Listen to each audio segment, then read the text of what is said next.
Buen día, ¿cómo les va? Espero que muy bien. Yo soy Andrés Borelo. Seguimos con este ciclo de blogs de historia de un profe en cuarentena, que es como lo hemos llamado un poco y que ha tenido buena aceptación. Y el motivo de encontrarnos hoy aquí es un poco para poner sobre la mesa algunos temas sobre el principio del siglo XIX, que quizás parecen un tanto confuso y que por lo menos a mí me gustaría dejar en claro algunas cuestiones que yo creo prioritarias. Lo que nos trae hoy, como dice el título del video, son los ciclos revolucionarios que se van a vivir en Europa entre 1815 y 1848, donde, repito, la idea no es hacer una historia política de una sucesión de acontecimientos, sino entender cómo, más allá de los acontecimientos en sí, lo que nos puede o nos debería interesar es el proceso social y político que se está viviendo detrás. Me armé un pequeño guión para no extenderme y mantenerme en los márgenes de lo que quiero dejar en claro, así que vamos a ver cómo andamos con el tiempo en esta ocasión. Para empezar a hablar de los ciclos revolucionarios en 1815, que es el inicio, si se quiere, de los primeros movimientos que se van a dar no solamente en Europa. Hay una oleada de movimientos revolucionarios liberales, ahora vamos a hablar de eso también en el Atlántico, pero lo vamos a dejar para después, a ver si llegamos. ¿Qué es lo que tenemos que tener en cuenta para empezar a hablar de esto? Bueno, Europa, fundamental. Revolución Francesa 1789, fin del absolutismo francés, fin del modelo del antiguo régimen, fin del origen de Dios como explicación de las cosas, y cómo la Ilustración va a venir a poner un pie en la razón, va a venir a poner un pie y a decir que la razón y los hombres son quienes producen el conocimiento y la verdad, no así Dios. Esa doble discusión entre régimen monárquico absolutista y el poder de Dios. La Revolución Francesa se va a extender por 10 años hasta 1799, cuando Napoleón, a la cabeza de las tropas del ejército, decide de alguna manera terminar con la revolución e imponer el directorio, un nuevo tipo de gobierno distinto de la revolución, y que según su criterio, según Napoleón entendía, era necesario para sostener el régimen francés. Después del directorio, Napoleón va a construir el consulado, que va a ser un gobierno de 3 personas, ¿sí? Y que ese consulado va a durar muy poco, porque en muy poco tiempo Napoleón se va a hacer, por así decirlo, una especie de autogolpe de estado y se va a proclamar emperador de Francia, Napoleón I, ¿sí? Un título que por sí solo no dice nada, pero que de alguna manera explica los afanes y las necesidades imperiales que tenía Francia en un contexto de resistir el avance de el resto de las monarquías europeas. El resto de las monarquías europeas que estaban de alguna u otra manera organizándose para resistir esa expansión francesa, esa expansión de la Revolución Francesa y de lo que en un principio va a ser la Declaración de los Derechos del Hombre y del Ciudadano, y que Napoleón, a través del directorio, después el consulado y finalmente el imperio francés, va a redactar en lo que se conoce como el Código Napoleónico, donde va a establecer derechos individuales, derechos políticos y demás, que conforme Francia vaya expandiéndose con su ejército, va a ir implantando en los distintos países. Entonces, hablar de ese contexto previo, ¿sí? O tenerlo en claro, es fundamental para entender cuáles son los ciclos revolucionarios, porque cuando Napoleón empieza a ser derrotado en las distintas batallas, es decir, cuando el orden conservador reinante en el resto de Europa empieza a resistir y después empieza a vencer a las tropas napoleónicas y empieza a vencer también esos ideales republicanos y esos ideales de derechos individuales y políticos de la Revolución Francesa, ¿sí? Entendamos ese doble juego. Napoleón empieza a retroceder y las monarquías absolutas empiezan a recobrar fuerza, ¿sí? Y para 1815 Napoleón va a ser derrotado y en Europa van a quedar muy pocos vestigios de esa expansión francesa y del bonapartismo, podríamos decir. ¿Qué queremos decir con esto? Y esto lo señala muy bien Eric Hobsbawm en su libro La Era de la Revolución. Para 1815 en Europa hay muy pocos países republicanos, podríamos decir. De hecho, el único país republicano o con algún tinte republicano va a ser la Confederación de Suiza, ¿sí? El resto de los países de Europa van a ser o monarquías absolutas o monarquías de algún tipo parlamentarias, es decir, con algún instrumento que permite participación política, pero no una participación política plena, ¿sí? Y es en ese clima, ¿sí?, donde se va a desatar con mucha fuerza la resistencia de un montón de varios sectores sociales, de varias clases sociales, la resistencia a nuevamente continuar o mantenerse en ese tipo de gobierno, ¿sí? Como va a ser el caso, por ejemplo, de la alta burguesía, que va a empezar a exigir con fuerza mucha participación popular. Por otro lado, la pequeña burguesía, ¿sí? Y después tenemos también a los sectores de los trabajadores, que vamos a ver conforme avancemos, de una u otra manera van a desarrollar herramientas propias. Y por último momento tenemos el campesinado, que va a jugar un rol particular, en tanto va a buscar más mantener lo obtenido, principalmente la libertad, algún tipo de propiedad de la tierra y no volver a someterse al feudalismo, ¿sí?, o lo que hoy podemos pensar como feudalismo, son esas relaciones señoriales, ¿sí? Pero son esos tres grandes sectores que van a cobrar protagonismo en torno a organizar algún tipo de resistencia frente a esos regímenes que hacia 1815 van a ser o en su mayoría o absolutistas o parlamentarios o monarquías constitucionales, pero con muy poca participación.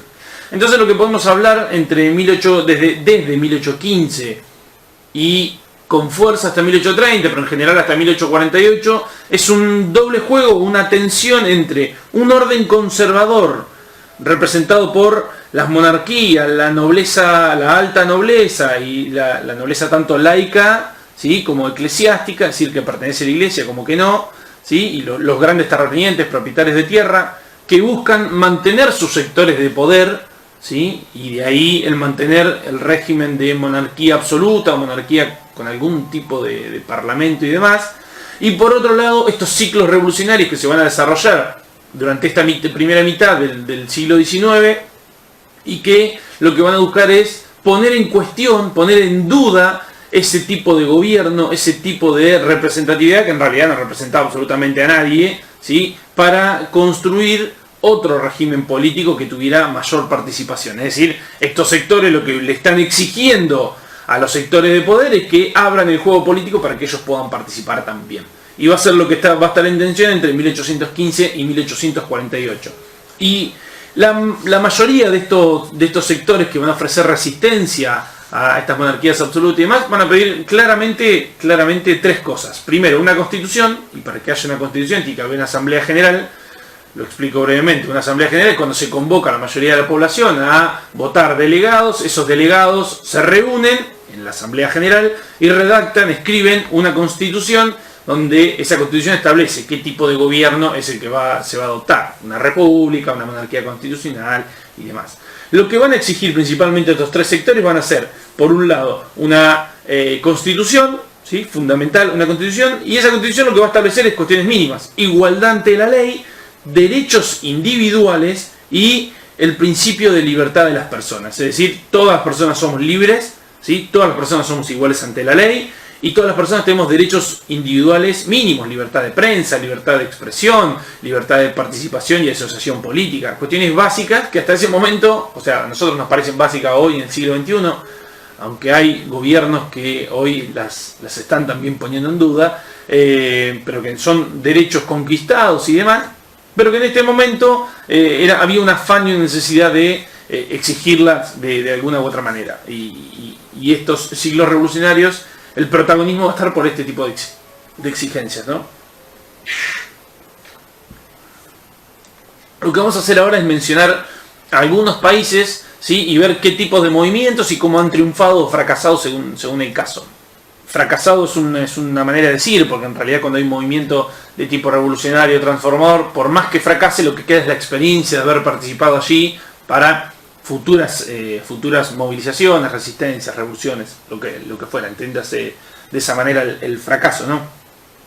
Entonces vamos a tener como, en cuanto hablamos de ciclos revolucionarios, la historiografía tradicional lo suele englobar dentro de los movimientos de la década del 20, los movimientos de la década del 30 y el estallido del 48. Son como tres grandes núcleos donde se agrupan la mayoría de los movimientos y levantamientos de esos países, ¿no? El principal, o uno de los más importantes de la década del 20, va a ser el de España, ¿sí? Cuando en 1820 es el rey Fernando VII, que todavía permanecía en el trono, ¿sí? Se vio de alguna manera forzado a exigir la demanda popular de reimplantar la Constitución de 1812 que se había escrito en un contexto donde Fernando no estaba en el trono, ¿sí? Recordemos que en la expansión napoleónica a la península ibérica, España, Fernando VII es detenido, ¿sí? Es llevado a prisión en 1808 y de alguna manera lo que empiezan a surgir, tanto en España como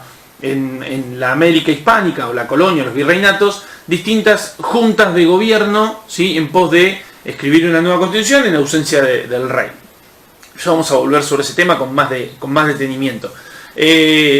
Pero Fernando se ve en la tensión de una tensión del producto de una movilización popular, donde el ejército en parte apoya esa movilización popular, no todo el ejército, pero sí una parte, de reimplantar la Constitución de 1812. Y hay un primer momento donde se impone esa Constitución, una Constitución de una monarquía parlamentaria, donde Fernando VII tiene que abrir los canales de participación política, pero que en 1823 esa Constitución se ve eliminada, ¿sí? Y el absolutismo se vuelve a reimplantar en España. Bueno, ¿qué es lo que ocurre? Ni más ni menos que la intervención de la Santa Alianza, ¿sí? Que viene a, de alguna manera, sofocar y a reprimir todas las manifestaciones de tipo revolucionarias y demás.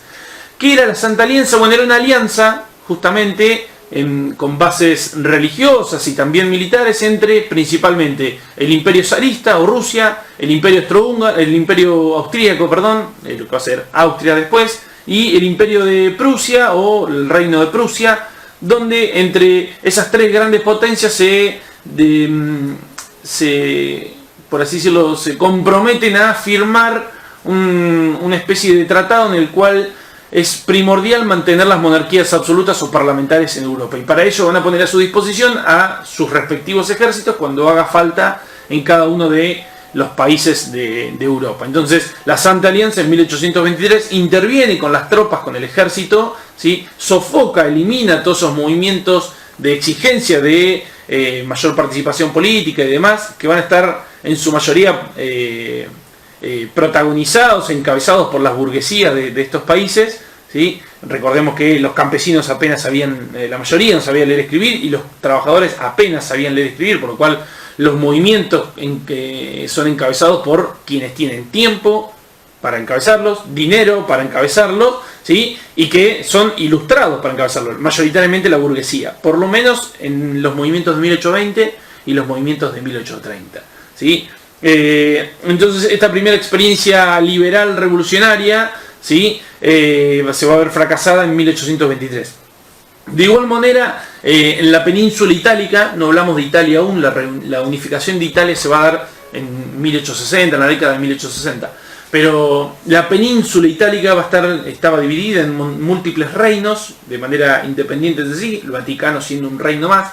Y hay, en la década del 20, distintos movimientos muy pequeños, muy esporádicos, que son rápidamente reprimidos por la Santa Alianza y además por los distintos reyes de la península ibérica, que van a buscar, por así decirlo, implantar o poner en discusión el absolutismo que se vivía en la península. Pero fracasan la mayoría de esos movimientos, por lo menos hasta la década del 20 y demás.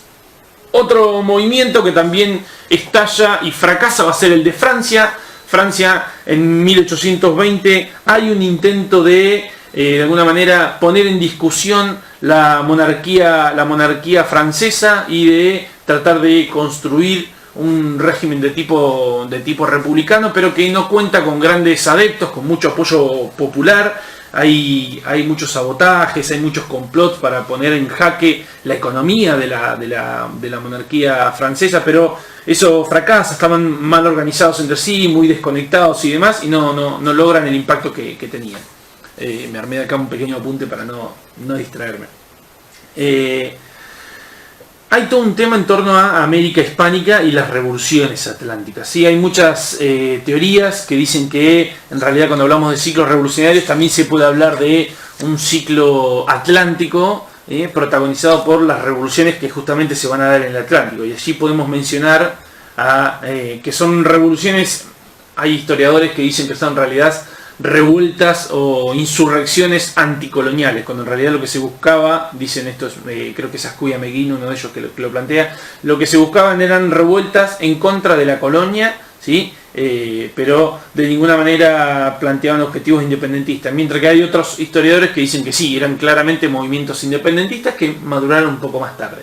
Entonces cuando hablamos de revueltas atlánticas, yo simplemente las menciono. Podemos hablar de la independencia norteamericana, de las colonias inglesas, de 1775, la independencia de Haití en 1790, la independencia de Irlanda, o por lo menos la insurrección en Irlanda en 1798, los distintos movimientos independentistas o de gobierno autónomo que se va a dar en Hispanoamérica entre 1809 y 1810 y 1825, 1826, y Brasil tiene algunos levantamientos en 1789, 1798, algunas pequeñas insurrecciones de tipo liberal. Pero lo que nos interesa a nosotros en cuanto a América hispánica es principalmente la batalla de Ayacucho, en 1824, si no me equivoco, donde el ejército español, el ejército independentista, elimina el foco realista que estaba en Perú, que era el principal núcleo español en América Latina y que impedía todo tipo de independencia plena, en tanto España todavía seguía exigiendo los territorios que en algún momento, dice ella, le pertenecieron, ¿no?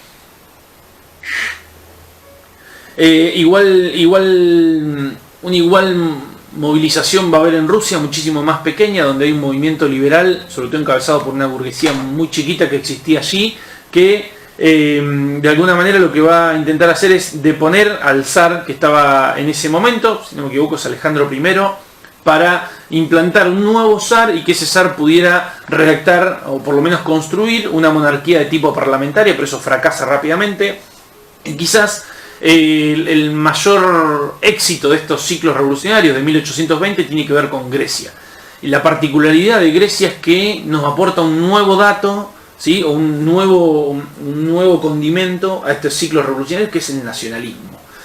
Grecia tiene una necesidad o buscaba independizarse del Imperio Otomano de Turquía desde fines del siglo XV, ¿sí?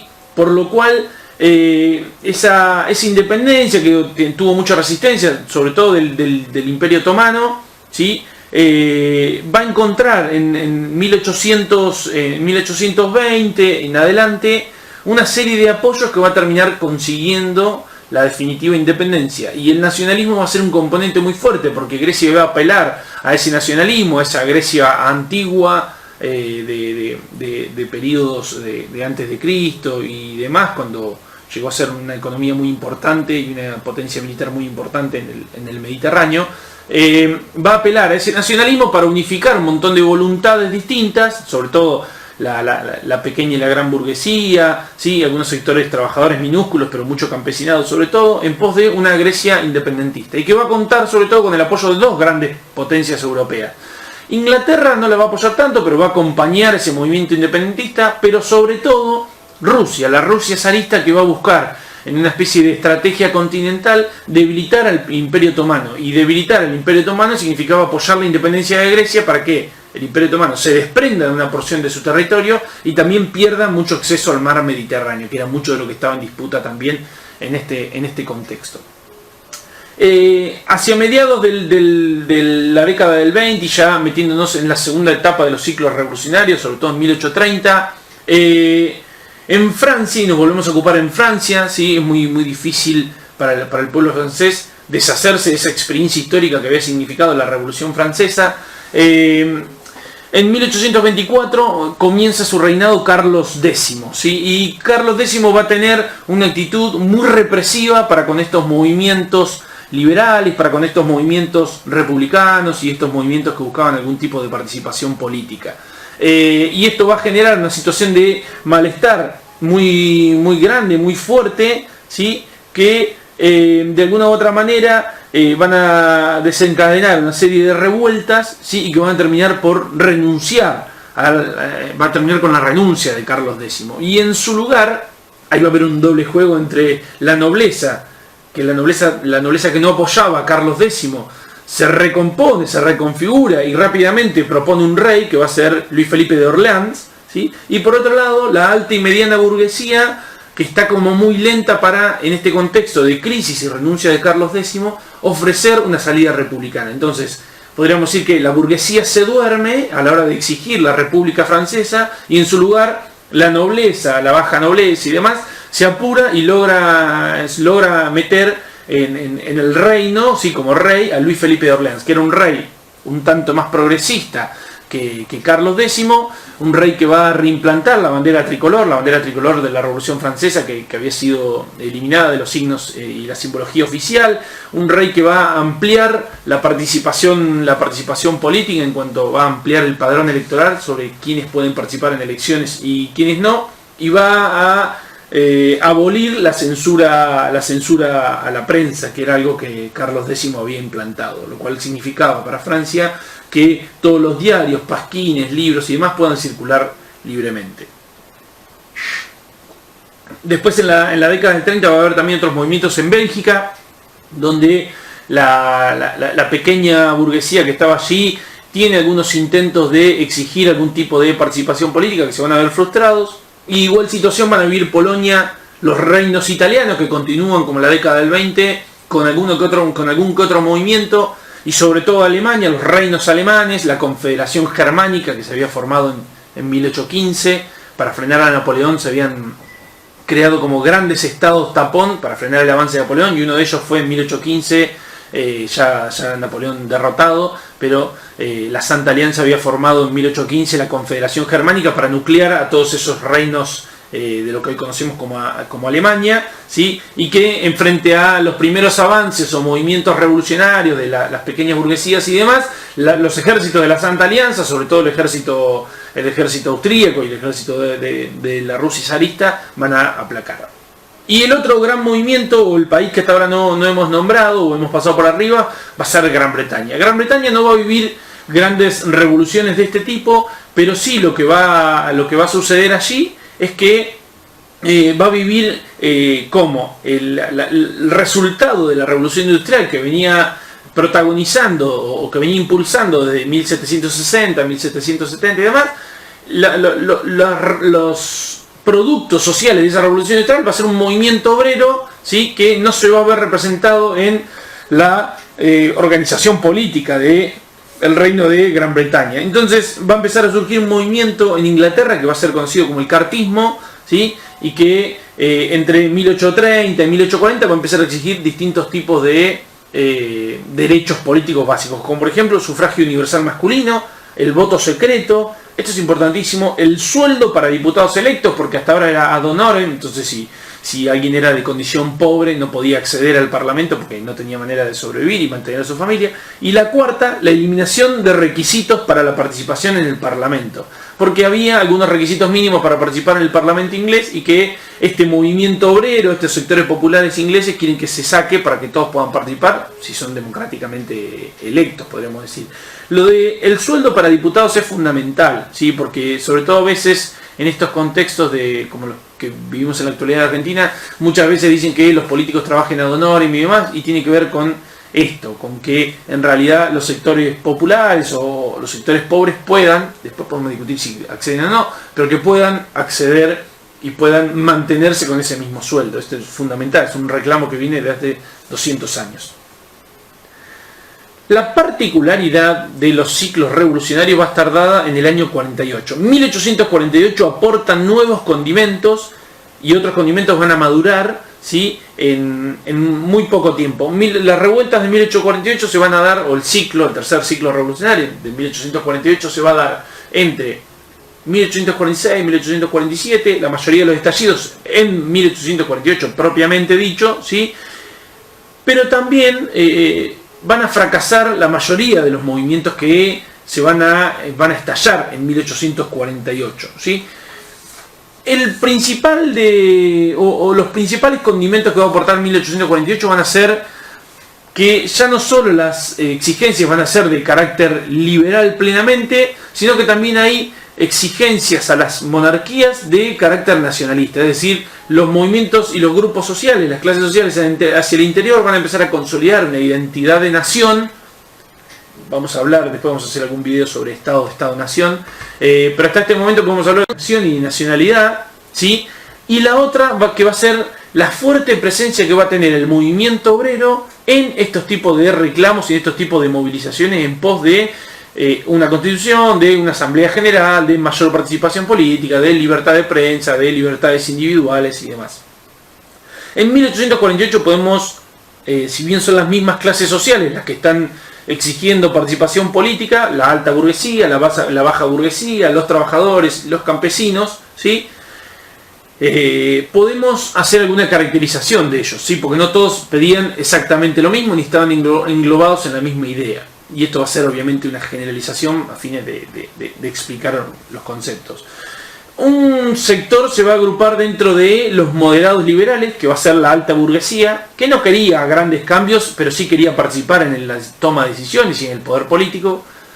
Otro grupo van a ser los radicales democráticos, que son la baja burguesía y que exige mucho más de los moderados liberales, mucho más de la alta burguesía. La baja burguesía son los pequeños comerciantes, la alta burguesía son los grandes empresarios que empiezan a consolidarse con las distintas etapas de la revolución industrial. Ya después vamos a dedicar también algo, ojalá, algún video de revolución industrial para dejar en claro todos esos distintos momentos económicos.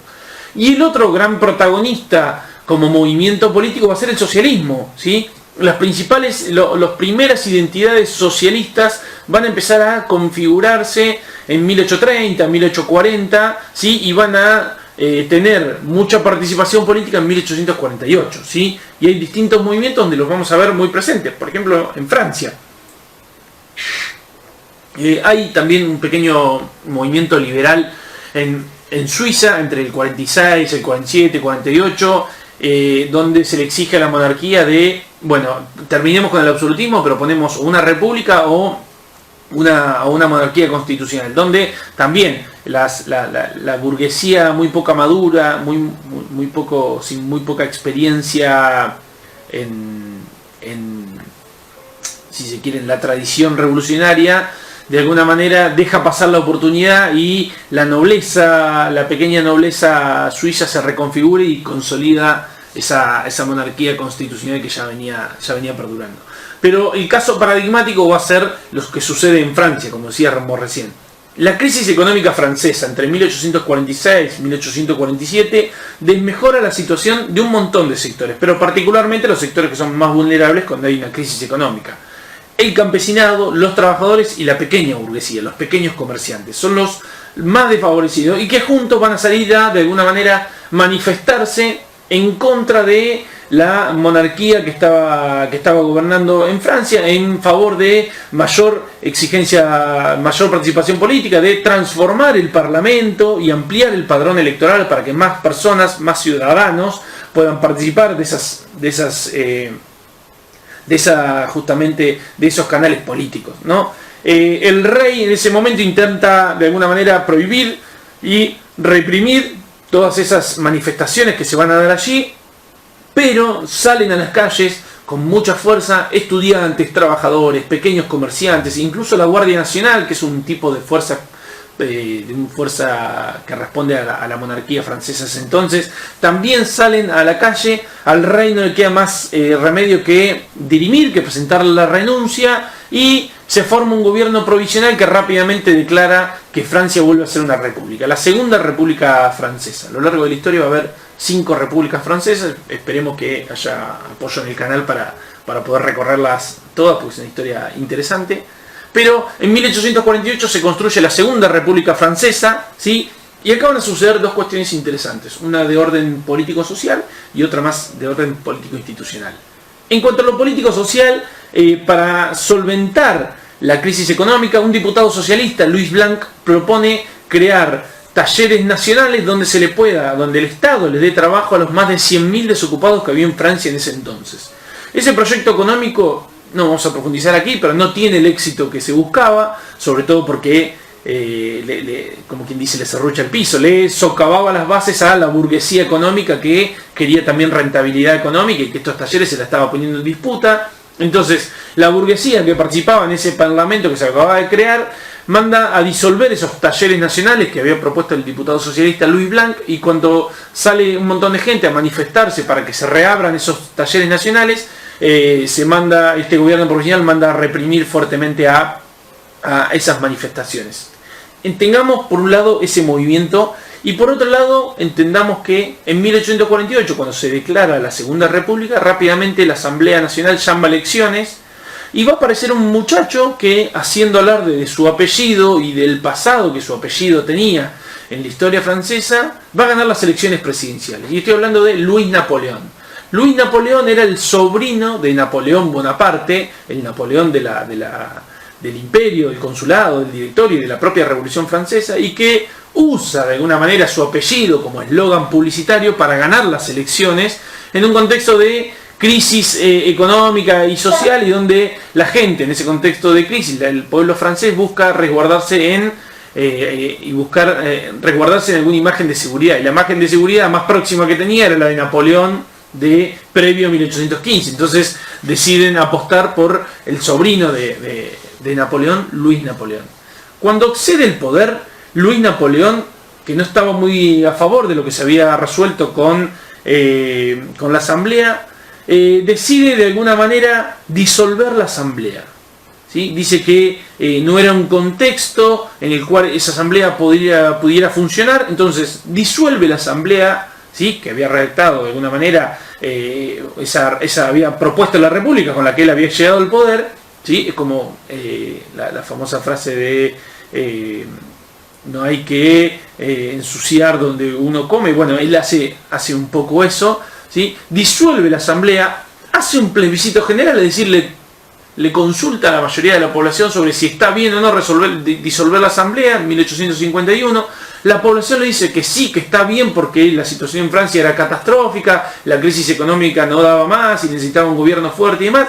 Entonces, queda ratificada la decisión del entonces presidente Luis Napoleón de disolver la Asamblea, y después se hace un autogolpe de Estado de Luis Napoleón donde disuelve la República Francesa y se proclama emperador de Francia y se declara Napoleón III, ¿sí? Heredando de alguna manera la tradición de su tío Napoleón Bonaparte. Mientras la Santa Alianza sigue funcionando y sigue aplacando y reprimiendo todo intento o toda intentona liberal que va a haber y que va a estallar en los alrededores de Europa, ¿sí? Sobre todo el protagonismo del Imperio Austríaco, por ejemplo en los reinos de Italia, que hay nuevamente intentonas liberales que quieren surgir y aparecer y de alguna manera poner límite y freno a ese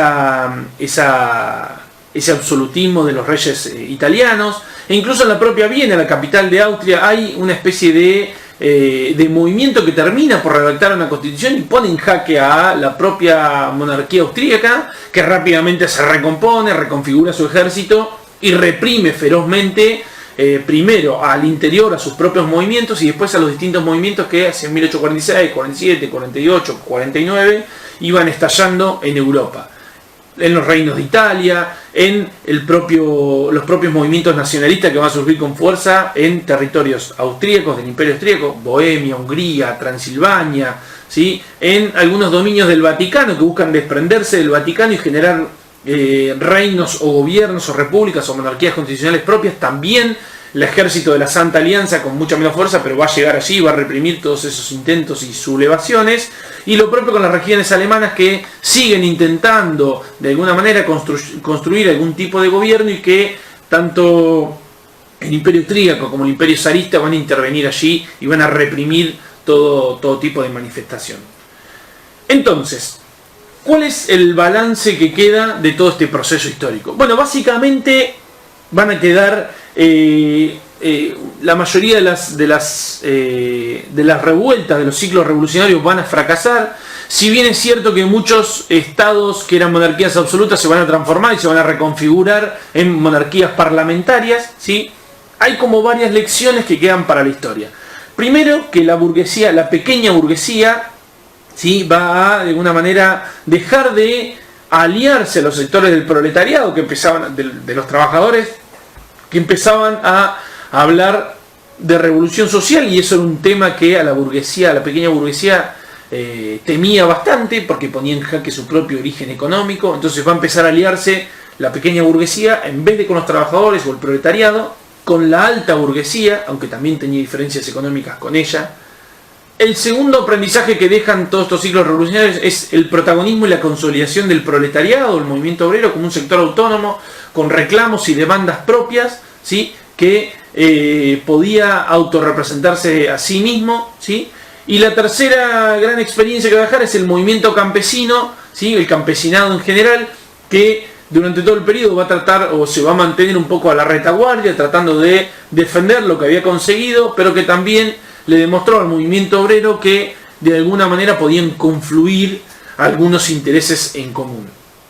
También lo otro que va a dejar como todo este periodo como un aprendizaje es que ciertos sectores van a empezar a hablar de revolución social, sobre todo los partidos socialistas, donde van a empezar a madurar sus conceptos, sus definiciones, su programa y demás. 1848, 1852, el manifiesto comunista se redacta allí, la Liga de los Comunistas, lo que después va a ser la Internacional Comunista con Marx y Engels, ¿sí? Ese movimiento obrero y ese socialismo va a empezar a tomar madurez, ¿sí? Y por otro lado, el nacionalismo, como un fuerte componente que ya para mediados del siglo XIX está profundamente consolidado, ¿sí? Donde cada país va a tratar de construir cierta identidad que lo defina como un Estado soberano y que construya en sus ciudadanos una identidad propia que lo diferencie del resto. Este nacionalismo va a ser un componente fuerte para la segunda mitad del siglo XIX e incluso para el estallido de la Primera Guerra Mundial en 1914.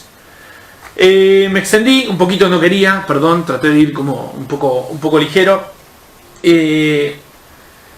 Para abordar este periodo hay mucho cine. Vengo a recomendar hoy, no a recomendar cine, sino a recomendar dos libros que creo que pueden resultar interesantes para trabajar.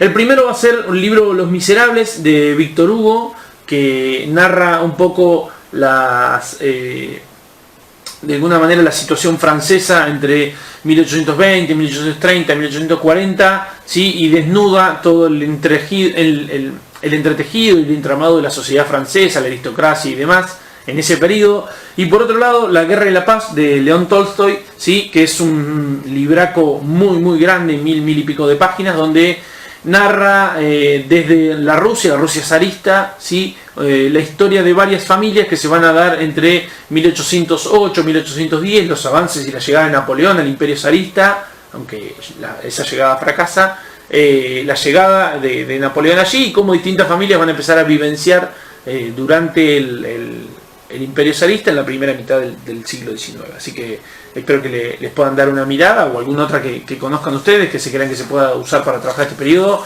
Pueden sugerirla acá abajo en la cajita de los comentarios.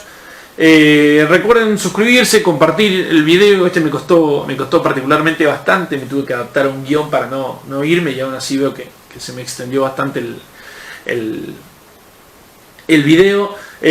Así que por favor recuerden suscribirse, recuerden comentar acá abajo algo, si rompemos un poco ese algoritmo y YouTube se lo ofrece a más gente como un canal nuevo que está naciendo. Compártanlo, difúndanlo. A mí me da mucho placer poder hacer esto. Estamos acomodando algunas cuestiones de luz, algunas cuestiones de sonido, ambientación. No sé si se escucha la música, pero estoy tratando de poner algo de música bajito para que pueda resonar. Yo soy Andrés Borelo, y esto fue, mejor dicho, lo que hemos dado en llamar Blogs de Historia de Profe en Cuarentena. Espero que lo disfruten y nos encontramos en el próximo video. Saludos.